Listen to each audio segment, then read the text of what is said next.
سورہ بقرہ کی آیت ہے، میں پوری آیت ابھی سمجھنے سے پیش کر دیتا ہوں، اردو ہی میں پڑھوں گا۔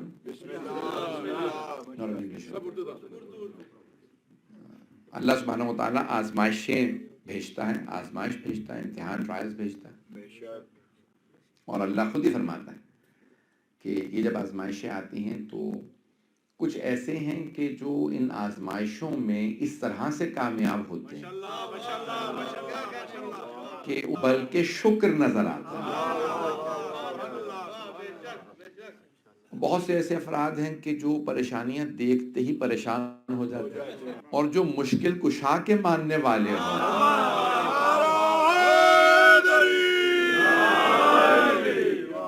آپ کو اندازہ ہوگا کہ میرا جو مضمون ہے، موضوع ہے، آزمائشیں ہیں۔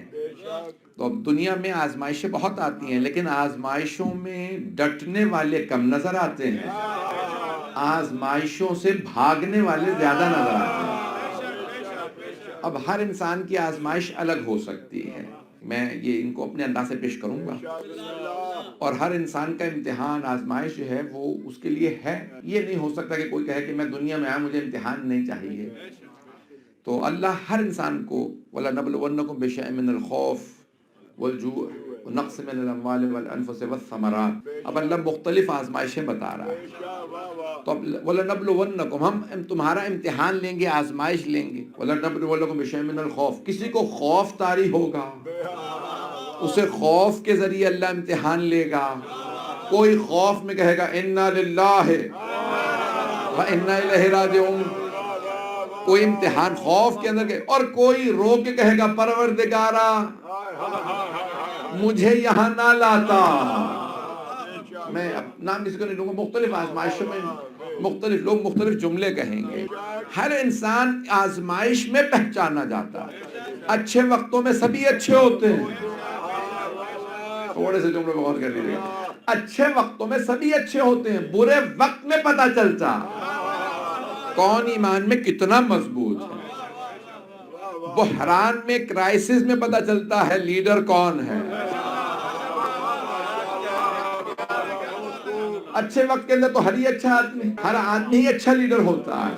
لیڈر کا پتہ چلتا ہے بحران میں، جب کرائسس ہوتے پتہ چلتا ہے یہ لیڈر ہے۔ اور اگر کوئی اچھے حالات میں بھی بحران بنا دے، میں نے پاکستان کا کوئی نام نہیں لیا ہے، کچھ ایسے ہوتے ہیں جو اچھے وقت میں بھی بحران بنا دیتے ہیں، اور کچھ بحران سے بھی کشتی کو نکال لاتے ہیں۔ تھوڑا سا توجہ اور غور سے سن لیجیے گا، میرا موضوع آزمائش ہے، امتحان ہے۔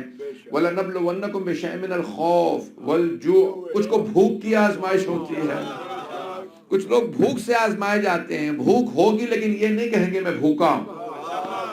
لیکن سب سے بڑی علامت یہ ہے کہ فاقے میں بھی انسان ڈٹا رہے اور یہ نہ کہے میں بھوکا ہوں۔ کچھ لوگ پہ، اب مولا امین الحسن کی ایک حدیث بہت عجیب و غریب ہے، بہت خوبصورت حدیث نجم العلاقہ میں مولا فرماتے ہیں کہ بھوکا، شریف آدمی جب بھوکا ہو تو اس کی بھوک سے ڈرنا، اور کمینہ جب پیٹ بھرا ہو۔ میرے جملے بہت ہیں۔ مولا فرماتے ہیں پیٹ بھرے کمینے سے ڈرنا۔ کیا ہوگا؟ کمینہ آدمی جب پیٹ بھر جائے گا کہے گا کس کے شیشے توڑوں، کسے تنگ کروں۔ دیکھیں بہت گہرائی ہے اس حدیث کے اندر۔ کیوں؟ پیٹ بھرا ہے تو وہ یہ نہیں سوچے گا میں کسے سکون دوں، کس کی تسکین کا سبب بنوں، کیونکہ کمینہ ہے۔ میرے جملے پہنچ رہے ہیں۔ اب ایک حدیث مجھے شیعہ کتابوں میں نہیں ملی، لیکن میں نے کتاب کا نام ہے التمییز بین الخبیث والطیب، میں نے بعض بزرگ شیعہ علماء سے سنی ہے لیکن انہیں حوالہ نہیں دیا۔ میں نے بڑے بہت جید علماء یہاں موجود ہیں، یہ میں نے کتاب اہل سنت کی کتاب ہے، حدیث کی رسول خدا سے حدیث منسوب ہے۔ میں نے بھی ان شیعہ علماء سے یا شیعہ اہل علم سے رسول خدا صلی اللہ علیہ وسلم کے عنوان ہی سے،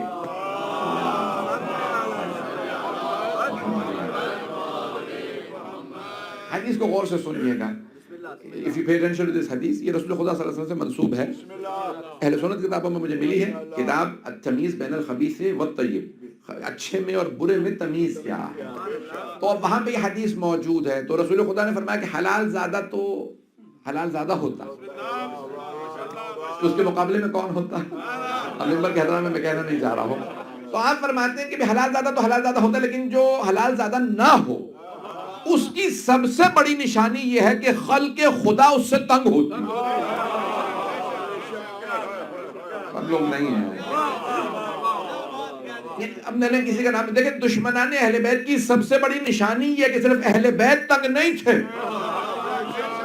پہنچ گئے ہیں. مخلوق خدا, خلق خدا کہے کب اس سے نجات ملے گی, یہ کب غارت ہوگا. عزیزان گرامی, یہ جو میں ابھی منہ سے نام نکلنے والے تھے, تو نام یہ بغیر عزیزان گرامی سب سے بڑی نشانی ایک, یعنی یہ بہت بڑا فرمان ہے صلی اللہ علیہ محمد والے محمد.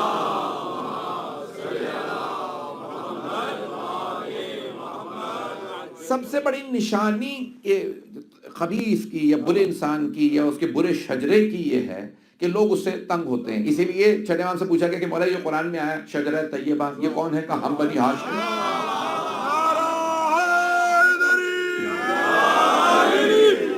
کہ مولا وہیں پہ سورہ ابراہیم ہی کے اندر اللہ نے شجرہ خبیثہ بھی کہا, اجتثت من فوق الارض, یہ زمین کے اوپر اگا ہوا ہے, ما لہا من قرار, اس کی جڑیں مضبوط نہیں ہیں.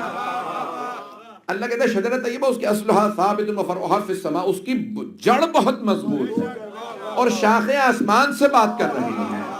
تو مولانا نے فرمایا یہ ہم ہیں. کہاں کہ اور یہ جو شجرہ خبیثہ کا یہ بنی امیہ. اب یہ بہت اہم چیز ہے میں جو آپ کے سامنے پیش کروں. آزمائشیں ہر جگہ آتی ہیں, لیکن انسان امتحان کے اندر جو نا کیا ہوتا ہے وہ کھل کے سامنے آ جاتا ہے, وہ کھل جاتا ہے وہ ہے کیسا. امتحان آزمائش سے انکار نہ کریں, لیکن امتحان آزمائش میں کامیاب ہوں. عزیزان گرامی, بعض افراد کو چھری لگتی ہے اور وہ گالیاں بکنے لگتے ہیں, میں نے نام نہیں لیا, جو پہنچ گئے انہیں سلام ہو. کسی آدمی کو خنجر لگا اور اس نے فوراً وہاں پہ, میرے منہ سے وہی جملے نکلنے والے تھے جو پہنچ گئے, اس نے کہا پکڑو اس کافر کو, یہ کافر, یہ اس کا باپ وہ تھا, اس کی اولاد کی ہے, وہ اس نے جو کچھ کہا وہ کہہ نہیں سکتا, ممبر لائق ہی نہیں. جو پہنچ گئے انہیں سلام ہے. کہا اس کافر کو پکڑو, یہ آدمی ایسا, اس نے مجھے چھری ماری. جانے گرامی, مولا امیر کو بھی سجدے کی حالت میں کوئی آدمی خنجر مارتا ہے, مولا اسے کچھ نہیں کہتے. فستو آزمائشوں میں حقیقت زبان پہ آ جاتی ہے. میرے جملے پہنچ رہے ہیں یا نہیں؟ آپ اگر جائیں گے نا تو اصول کافی ہے, فروع کافی کے اندر ایک پورا چیپٹر ہے حدیث کا, اس کا نام ہے کتاب الابتلاء. باب ہے اس کا کتاب الابتلاء, آزمائشوں کا باب. وہاں پہ ایک حدیث یہ تک موجود ہے کہ معصوم فرماتے ہیں کہ اگر 40 دن مسلسل کسی مومن کے گزر جائیں اور کوئی امتحان نہ آئے تو اسے سجدے میں چلے جانا چاہیے. پروردگارا مجھے تو نے اپنے کہیں بندوں کی فہرست سے نکال تو نہیں دیا, مجھے امتحان نہیں آیا. آپ لوگ تو پریشان ہو گئے. For 40 days continuously, if a moment is not tried, they should go to sajda and say, Ya Allah, have you taken me out of the list of your believers? کہا کہ مولا کیسا امتحان, کتنا, کہا کہ ایک چھوٹی سی ٹھوکر ہی لگ جائے, چھوٹا سا بخار ہی ہو جائے, ایک کھانسی ہو جائے, کچھ نہ کچھ 40 دن میں ایک مرتبہ ضرور ہوتے رہنا چاہیے. اس نشانی کے طور پہ کہ تم اللہ ہی کے بندے ہو. آزمائش.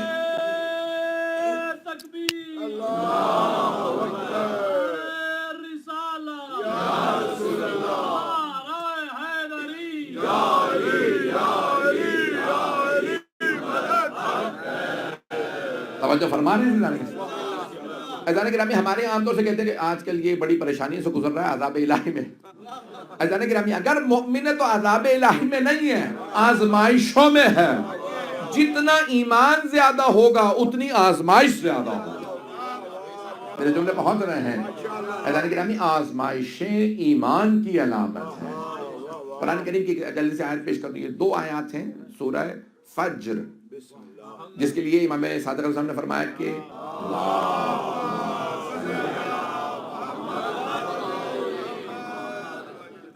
یہ سورہ جو ہے سورۃ ابی عبداللہ الحسین, یہ امام حسین کا سورہ ہے. آیات میں جلدی ابتدائی اور اختتامی پیش کر دوں. 30 آیات ہیں اس کی, چھوٹی چھوٹی سی آیات. بسم اللہ الرحمن الرحیم. والفجر وليال عشر والشفع والوتر واللیل اذا یسر هل فی ذلک قسم لذی حجر. فجر کی قسم, 10 راتوں کی قسم. چھٹے امام فرما رہے ہیں یہ امام حسین کا سورہ ہے. تمام مفسرین، شیعہ مفسرین، اقدام صاحب نے یہاں پہ سید العلماء نے اقوال لکھے ہیں کہ 3 قول ہیں. یہ 10 راتیں کون سی ہیں؟ کہاں ماہ رمضان کی آخری 10 راتیں جن میں شب قدر ہے، یا ذی الحج کی پہلی 10 راتیں جن میں حج ہے، میقات، یا پھر محرم کی پہلی 10 راتیں. اب میں کوئی فیصلہ نہیں دینے والا، لیکن آیت کہہ رہی ہے والفجر، فجر کی قسم، واللیال عشر، 10 راتوں کی قسم. یہ کون سی 10 راتیں جن کا سہارا لے کے اسلام زندہ ہے؟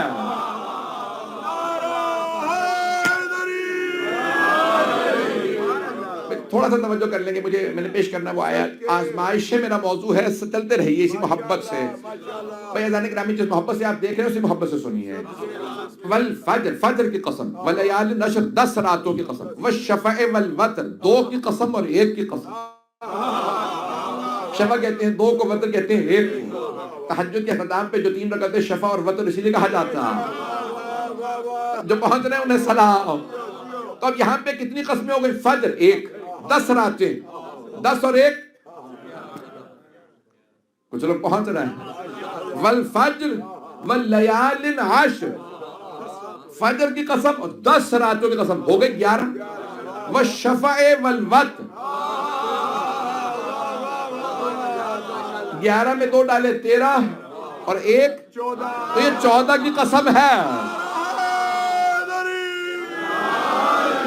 14 کی قسم کھائی ہے. چھٹے امام سے روایت ہے فجر سے مراد 12ویں امام، 10 راتوں سے مراد حسن مجتبیٰ سے حسن عسکری تک 10 امام ہیں. 2 سے مراد علی و فاطمہ، 1 سے مراد محمد مصطفیٰ.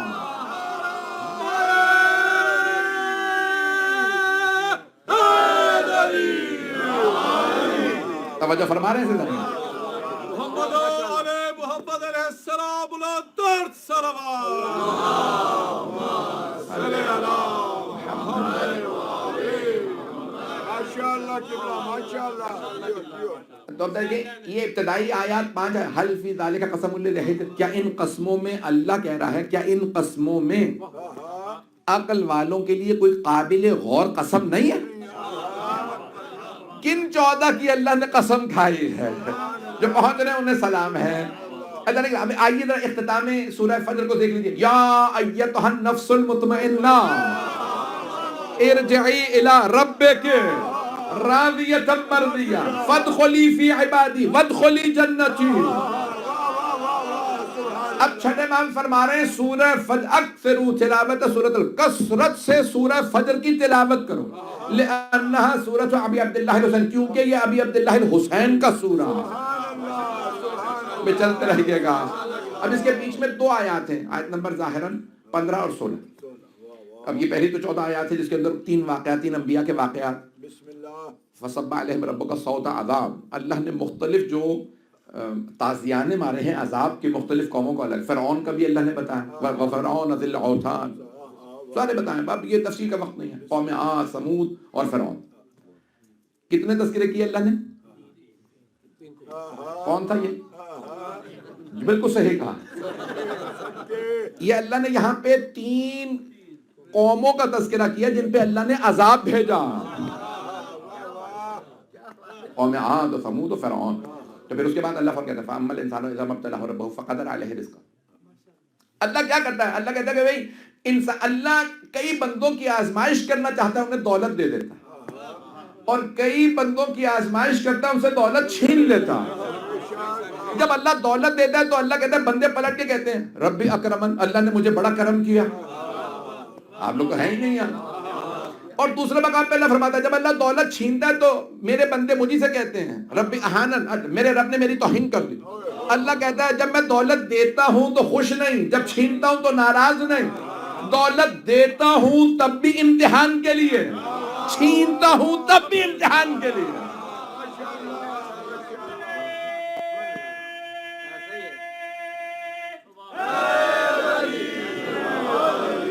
توجہ فرما رہے ہیں اللہ گرامی. یہ اللہ کی خوشنودی کی علامت نہیں دولت کا آنا، چھن جانا ناراضگی کی علامت نہیں ہے. دونوں آزمائشیں ہیں. میں جلدی پیش کر دوں، بہت سے لوگ کنفیوز ہو رہے ہیں.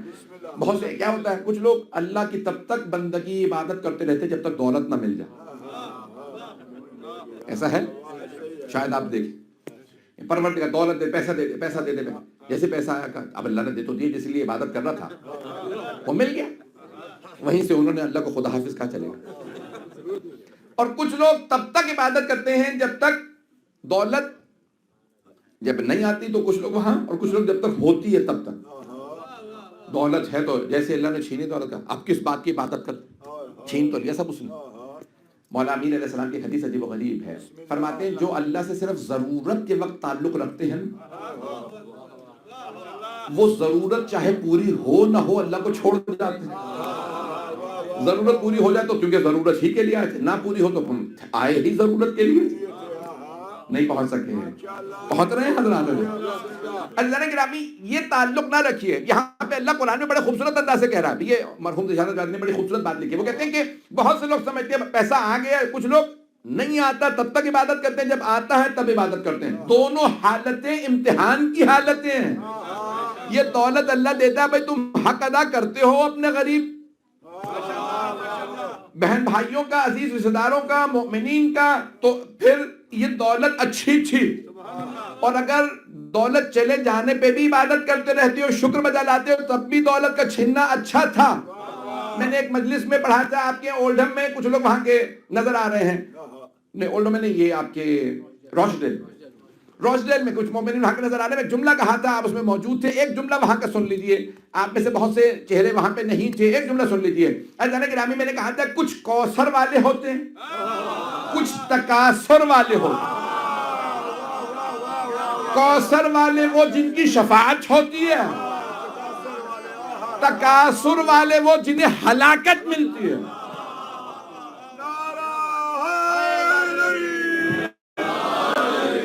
اب دولت آنے پہ بھی آپ شکر بجا لائیں جانے پہ بھی شکر بجا لائیں تو آپ کوثر والے ہیں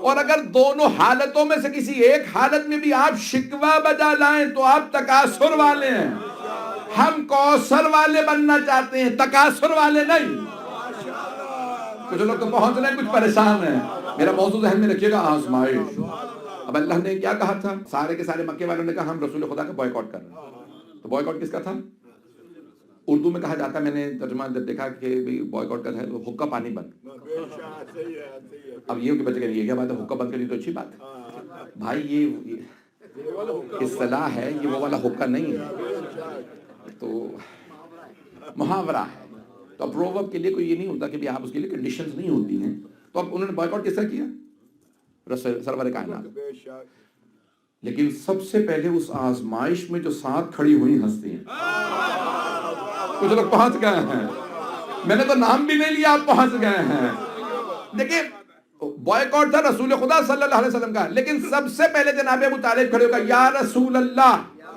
اے بھتیجے محمد آپ کے صاحب شیب ابی طالب میں جاؤں کہ چچا جان آپ کا بائیکاٹ نہیں آپ یہیں پہ رہیے گا نہیں جہاں آپ وہاں میں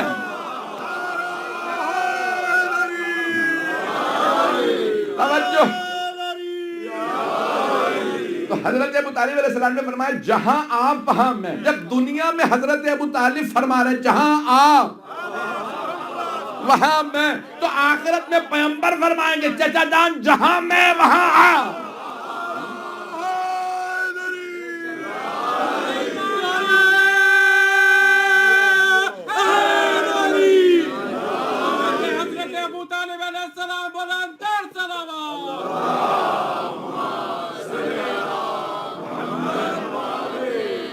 توجہ فرما رہے ہیں لیکن آزمائشوں سے پتہ چلتا ہے میں جو پیش کر رہا ہوں یعنی رسول اسلام صلی اللہ علیہ وسلم کے بدترین حالات میں جو ساتھ کھڑے رہے اب پیغمبر صاحب کا حکم کتنے 2 برس کے لیے آپ جائیں ہم آپ کو نکال رہے ہیں مکے سے آپ رہیں گے ان پہاڑوں کے درمیان میں چٹیل میں بالکل یہاں پہ نہ زراعت ہے نہ پانی ہے کچھ نہیں جناب سرور کائنات نے اپنا بوریا بستر باندھا کہ میں جا رہا ہوں تو سب سے پہلے جناب ابو طالب کھڑے ہوئے بھتیجے میں آپ کے ساتھ چلیں دوسری ہستی جناب خدیجہ کہ یا رسول اللہ جہاں آپ کے خدیجہ آپ کے ساتھ ہیں پیغمبر جانتے ہیں یہ عام بیوی نہیں ہے یہ ہے ملکۃ العرب اب پیغمبر جانتے ہیں کہ ان کے لیے بہت مشکل ہے توجہ لیکن جس نے فاقہ دیکھا ہو نا غربت دیکھی ہو جس نے کبھی ایک ٹنگ کھانا ملا ایک ٹنگ نہیں ملا وہ فاقہ جو میرے بھائی پہنچ گئے انہیں سلام ہے اسے کہا جائے آپ کا بائیکاٹ ہو گیا، کہتے پہلے 1-2 ٹائم کا نہیں ملتا تھا، چلو اب 3 ٹائم کا دیکھ لیں گے، کبھی مل گیا کبھی نہیں ملا۔ لیکن اگر ہائے وہ بی بی کہ جن کے ٹکڑوں پہ سارے عرب پلتے تھے، وہ سب سے پہلی کھڑی ہو جائے گا، یا رسول اللہ یہ آپ کا نہیں میرا بائیکاٹ، میں آپ کے ساتھ چلوں گی۔ کہا خدیجہ بے شک رک جائیے، کہا نہیں یا رسول اللہ۔ جب رسول اسلام ہجرت کر کے مدینے آگے، اس جملے پہ غور کیجئے گا، جب پیغمبر اسلام نے ہجرت کی نا اور مدینے تشریف لے آئے، تو ایک دن کسی نے خاتون نے کہا کہ میں یا رسول خدا خدیجہ سے بہت قریب تھی، تو آپ نے پوچھا ازواج سے گھر میں کیا پکا، کوئی میٹھا ہے بھجوا دوں؟ یہ مکے سے آئی ہیں، خدیجہ سے قریب تھی، تو ایک آپ کی زوجہ نے کہا کہ یا رسول اللہ اس بڑھیا میں کیا رکھا تھا، اب آپ کو اس سے بہتر بیویاں مل گئی ہیں۔ اب پیغمبر اسلام نے کہا واللہ اللہ کی قسم مجھے خدیجہ سے بہتر زوجہ نہیں ملے، وہ اس وقت مجھ پہ ایمان لائیں جب سب دامن چرا رہے تھے۔ میں نے تو مکمل ہی نہیں کیا، اس وقت ایمان لائیں جب لوگ دامن چرا رہے تھے۔ خدیجہ نے تب میری تصدیق کی جب سب مجھے جھوٹا کہہ رہے تھے، جب مجھے جادوگر کہہ رہے تھے وہ کہہ رہی تھی یہ اللہ کا رسول ہے، جب مجھے لوگ ابتر کہہ رہے تھے وہ کہہ رہی تھی فاطمہ آپ کی ہے۔ پتہ نہیں لوگ ہیں یا نہیں ہیں۔ بلند تر صلوات۔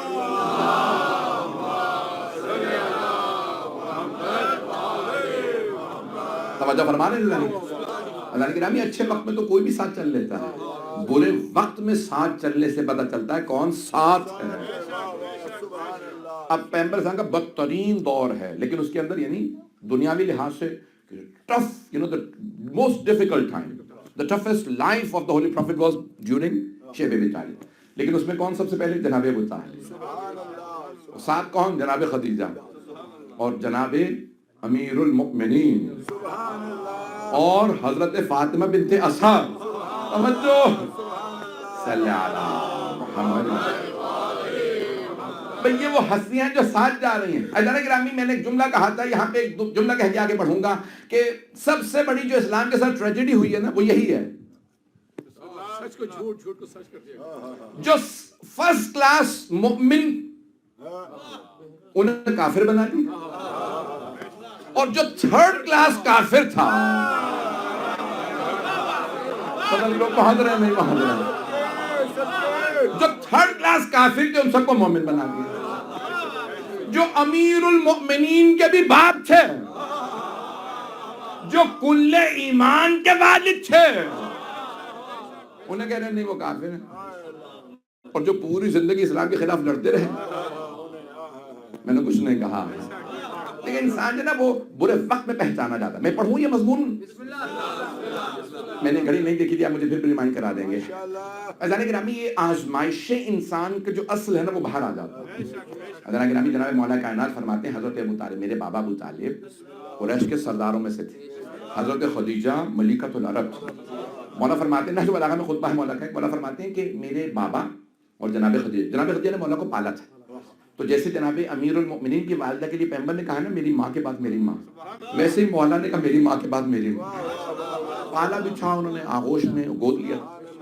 مولا کو جناب خدیجہ جناب رسول خدا سے بے انتہا محبت تھی، انہوں نے آغوش میں پالا تھا۔ تو فرماتے ہیں جناب خدیجہ ملکۃ العرب تھی، میرے بابا قریش کے سرداروں میں تھے، کبھی فاقہ نہیں کیا تھا، شیب ابی طالب میں پتے کھاتے تھے، لیوز۔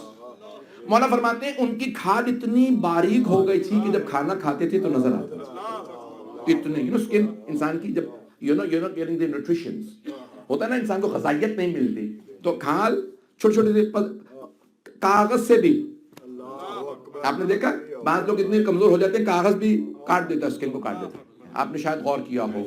عزیزان گرامی مولا فرماتے ہیں میرے بابا اور جناب خدیجہ دونوں دولت مند تھے، انہوں نے غربت نہیں دیکھی، شیب ابی طالب میں 1.5 برس اتنی غربت دیکھی، لیکن ایک مرتبہ میرے بار بار رسول خدا کہتے ہیں آپ چلے جائیں، آپ کا نہیں بھائی کولا، کہا نہیں جہاں لیکن آزمائشوں میں پتہ چلتا ہے۔ بھائی ذرا میں ایک جملے پیش کر رہا ہوں، حضرت عباس، آپ سلامت رہیں جو لوگ پہنچ رہے ہیں، حضرت عباس چچا ہیں پیغمبر کے، اب وہ ساتھ نہیں گئے، اب پتہ چلا ہر چچا بھی برابر نہیں ہے، پہنچ رہے ہیں، حضرت ابو طالب کا رتبہ ہی الگ ہے، توجہ، لیکن جناب ابو طالب نے قربانیاں دی تھی، اللہ نے نسلوں میں اہل بیت کو بھیجا۔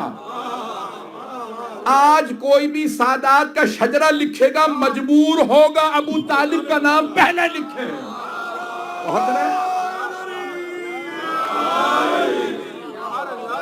کوئی آدمی سیدوں کا شجرہ لکھ ہی نہیں سکتا جب تک کہ سب سے اوپر ابو طالب علیہ السلام کا نام نہ لکھے۔ تو کیا لکھے گا؟ کہے گا کون ہے سید؟ کہ بھئی رسول خدا علی کی نسل سے، کس کی؟ حضرت ابو علی ابن ابی طالب۔ جو لوگ پہنچ گئے انہیں سلام ہے۔ میں جملوں پہ غور کیجئے گا، میں اللہ مجھے معاف کرے گا میری گستاخی ہو جائے، لیکن میں جملہ سن لیجئے گا بہت معذرت کے ساتھ، بہت معذرت کے ساتھ، اگر دل آزاری ہو تو معذرت، اور اگر جملہ غلط کہوں تو بڑے دو جگہ علماء موجود ہیں میری تصحیح۔ اللہ نے نسلوں میں اہل بیت کو رکھا، سیدوں کو ان کی نسل میں رکھا۔ حضرت عباس چچا تھے، ایمان لائے، ساتھ نہیں آئے، کبھی کبھی کھانا بھیج دیتے تھے۔ ابو طالب میرا اونٹ اندر آ گیا، باہر بھیج دو، یعنی نشانی ہے یہ اونٹ میں نے بھیجا ہے، پہنچ رہی ہے نہیں۔ اب کیا ہوا؟ بنی عباس انہیں کی کیوں؟ کہ اتنی قربانی نہیں میرے سکتا جتنی ابو طالب۔ اب پتہ چلا ہر چچا برابر نہیں ہوتا، ابھی بھی مجمع نہیں ہے۔ عزیزان گرامی، ہاشمی خون ہو کے ہر چچا برابر نہیں تو صحابہ سارے برابر کیسے ہو؟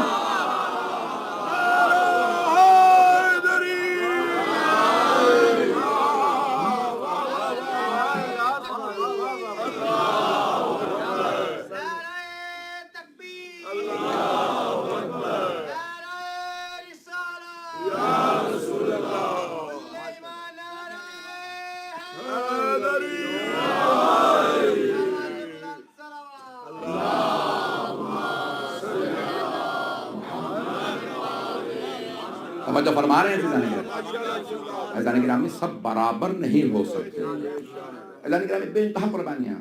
اب آزمائشوں اور امتحان کے اندر پتہ چل جاتا کون اپنا ہے۔ آپ لوگ تو پریشان ہو گئے۔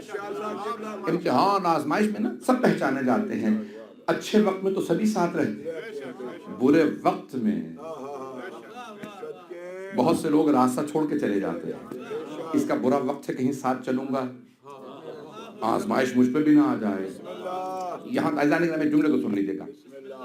ایک بہت بڑے ایران کے عالم دین گزرے، کہتے ہیں کہ ہمارے ہاں خراسان یعنی صوبہ ہے جہاں مشہد مقدس ایک شہر کیپٹل ہے، تو خراسان کہ ہمارے ہاں خراسان میں مشہور تھا کہ بھئی اگر آپ گھر سے جا رہے ہیں اور سامنے سے کوئی سید آ جائے تو پھر آپ سلامت واپس نہیں آئے۔ پہنچ گئے؟ جیسے ہمارے ہاں پاکستان ہندوستان میں بھی بہت سے لوگ کہتے ہیں کہ گھر سے جا رہے ہیں، خدا نہ کرے خاتون مل جائے تو بس پھر، یا کسی نے پوچھ لیا کہاں جا رہے ہیں، اب کام نہیں ہوگا۔ وہم آپ کو پتہ ہے توہمات بہت ہوتے ہیں، میں سارے توہمات نہیں پڑھوں گا۔ اب وہ کہنے لگے کہ میں اپنے گھر سے نکل رہا تھا، اچانک میرے ایک سید دوست وہ سامنے سے آنے لگے، انہوں نے کہا کہ بھئی آپ جا رہے ہیں قوم مقدس پڑھنے کے لیے؟ تو میں نے کہا کہ آپ سے الوداع کر لوں۔ کہ میں نے فوراً اسی وقت سوچا کہ بھئی گھر سے نکلو اور پہلا آدمی سید ملے تو آپ واپس نہیں آئیں گے، اور میں جا رہا ہوں قوم مقدس، وہ بھی اللہ نہ کرے گھر کی کوئی خاتون نہ دیکھے، ماں خالہ پھوپھی وغیرہ کوئی نہ دیکھے۔ کب پریشان ہوں، کب میں چلا گیا اس وقت، کب میں پہنچ گیا۔ اس کے بعد کہتے ہیں یہ انقلاب بھی آگے، میں اب تک زندہ ہوں۔ کہنے اتنے مدت گزر کے، کہنے میں نے تحقیق شروع کی، یہ چلا کہاں سے مسئلہ، کچھ لوگ پہنچ گئے ہیں۔ ایک گھر سے نکلو سید جو اکرم و افضل، یعنی بیچارے آل رسول سب سے جتنی نسلیں، تو ان کا یہ اگر سید آ رہا ہو تو مارے دو قتل کیوں؟ تو کہا میں نے جب تحقیق کی تو پتہ چلا بنی عباس کے زمانے میں جب لوگ گھروں سے نکلتے تھے تو سیدوں کو قتل کیا جا رہا تھا۔ بنی عباس سادات کے قتل کر رہے تھے، تو کہا وہ کہتے تھے گھر سے نکلو کہ اگر کسی سید سے مل لیے پناہ مانگے گا، پناہ دو گے تو تم بھی مارے جاؤ۔ کہا وہیں سے وہ عمومیت اختیار کر کے گیا کہ جو بھی گھر سے نکلے گا سید سے ملے گا وہ بھی گیا۔